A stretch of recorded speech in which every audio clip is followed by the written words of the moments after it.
का मौसम बदल रहा था। बादलों ने आसमान को ढक लिया था और धूप महीनों से नहीं दिखी थी। इसी गांव में एक मेहनती आदमी कमल रहता था।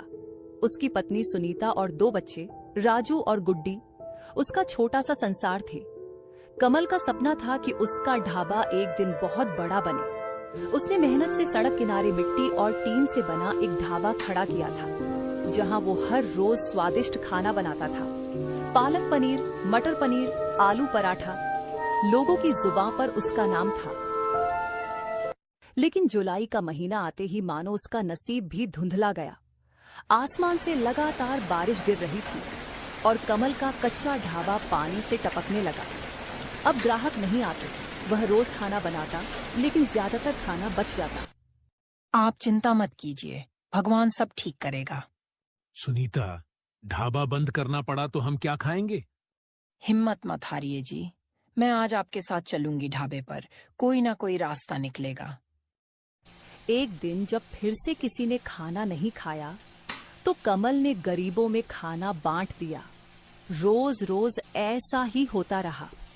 एक रात जब बारिश अपने तेज आंधी आई, बिजली कड़क रही थी और अचानक एक जोरदार आवाज के साथ कमल का ढाबा जल उठा। हे भगवान, सब खत्म हो गया। सुबह तक ढाबा पूरी तरह राख हो चुका था।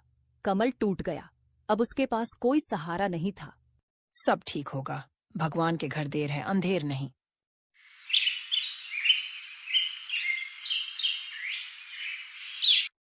कुछ दिन बाद सुनीता का भाई नरेश उनके घर आया। उसने कमल को अपनी किराने की दुकान पर काम का प्रस्ताव दिया। जीजा जी, मेरी दुकान पर आ जाइए, तनख्वाह दूंगा। कमल ने काम स्वीकार कर लिया। सुबह 6 बजे से रात 9 बजे तक बोरी ढोता, दुकान साफ करता। लेकिन महीने के आखिर में, नरेश, तनख्वाह? मैंने तो मदद के लिए बुलाया था, मदद के पैसे थोड़े ना होते हैं जीजा जी। कमल गुस्से से भर गया। धोखा किया तुमने, सुनीता के सामने वादा किया था। कमल दुखी होकर घर लौट आया। उसी शाम राजू ने पूछा, पापा, स्कूल की फीस भरनी है, टीचर रोज डांटती हैं। कमल रो पड़ा। उसने सुनीता को सब बताया। हे भगवान, उस मक्कार को भाई कहने में भी शर्म आ रही है। कमल कई जगह नौकरी ढूंढता रहा। आखिरकार उसे शहर के एक अमीर जमींदार रामदीन के यहाँ ड्राइवर की नौकरी मिल गई। RS 10,000 तनख्वाह, लेकिन घर के काम भी करने होते। कमल सब कुछ सहन करता रहा। परिवार का पेट पालना ही उसकी प्राथमिकता थी। एक दिन लौटते समय उसने देखा एक लड़का सड़क किनारे घायल पड़ा था।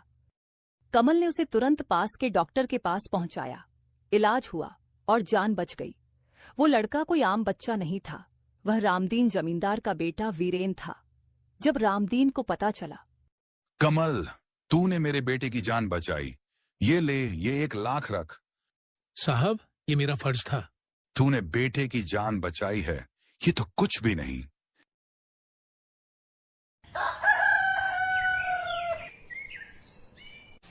कमल ने 8 लाख से अपने ही पुराने स्थान पर इस बार पक्का ढाबा बनवाया। सीमेंट की दीवारें, टाइल्स, पक्का छत